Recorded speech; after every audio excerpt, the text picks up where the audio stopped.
Assalamu alaikum, I'm Aisha and you're watching Samar News. Here are today's headlines. Prime Minister Shehbaz Sharif says Pakistan's role as a mediator in regional diplomacy has been strengthened by the support of Turkish President Recep Tayyip Erdogan. Speaking in Istanbul, the Prime Minister said Pakistan and Turkey share a long-standing relationship built on mutual trust, historic cooperation, and support during critical moments. He described Turkey as one of Pakistan's strongest and most reliable allies. Turkish President Recep Tayyip Erdogan has said Israel must not be allowed to undermine the U.S Iran peace agreement, stressing that lasting stability in the Middle East depends on the support of regional countries. Speaking alongside Pakistani Prime Minister Shehbaz Sharif in Istanbul, Erdogan said no peace initiative can succeed without regional cooperation. He also announced plans to expand Turkey's cooperation with Pakistan in energy, transport, technology, defense, and trade.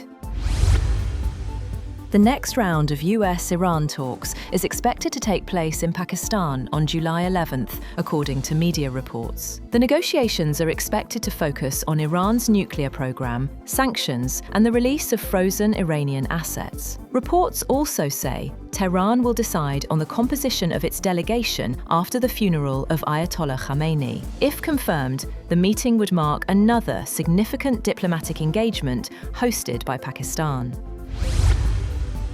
France and the United Kingdom have reached an agreement with Oman to work together on restoring safe transit through the Strait of Hormuz. According to a joint statement issued by French President Emmanuel Macron and UK Prime Minister Keir Starmer, the leaders said safe passage for ships of all nations was a matter of global concern. The statement said the three sides would coordinate efforts to support freedom of navigation and help reassure commercial shipping using the strategic waterway. Britain and France also said they were ready to deploy the wider multinational military mission to support freedom of navigation in the Strait of Hormuz.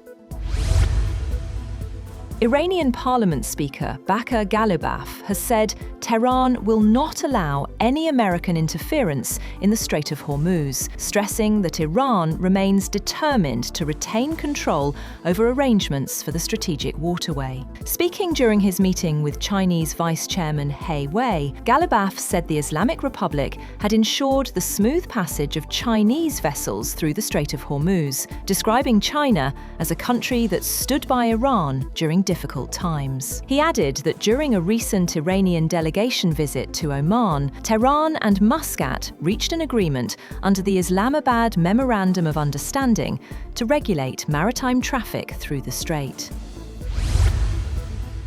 Mourners throng a vast prayer complex in Tehran as the week-long funeral ceremonies of Iranian Supreme Leader Ayatollah Ali Khamenei begin with the national anthem, religious eulogies, and readings from the Quran. Iran is staging mass funeral processions for Khamenei in a show of public devotion to the Islamic Republic's theocratic state and revolutionary zeal. Television footage showed his coffin draped with the Iranian flag and topped with his black turban. It was placed, along with 4 other coffins of his slain family members, on a large black platform that resembled the Kaaba.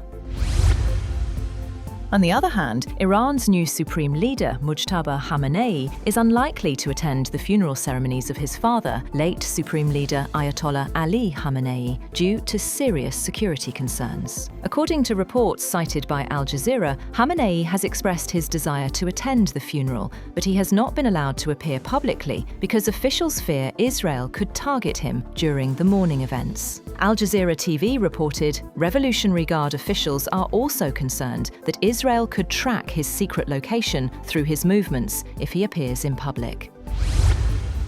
Russia's military has told Russian President Vladimir Putin that its forces had taken control of Kostiantynivka in eastern Ukraine, a key locality whose capture Moscow has long sought in its advance through the Donetsk region. Putin, shown in videos visiting a command post and receiving a report from top commanders, praised the city's capture as an important strategic achievement. He also said Russian forces had to increase the scale of security zones in response to intensified Ukrainian long-range strikes, mainly against Russia's oil industry.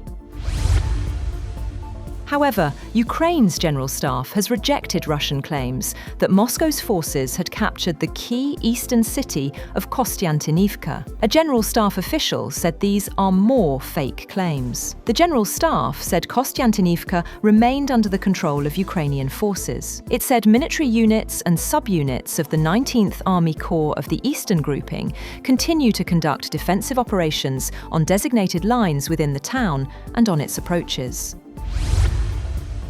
The United States is celebrating the 250th anniversary of its independence with nationwide events, parades, and commemorations. Festivities include military flyovers, the completion of the cross-country Relay for America in Washington, D.C., and an attempt to set a Guinness World Record with what organizers describe as the largest 4th of July fireworks display in history. Celebrations are also taking place in New York, where the iconic Times Square Ball is set to drop 8 times to mark midnight across every US time zone.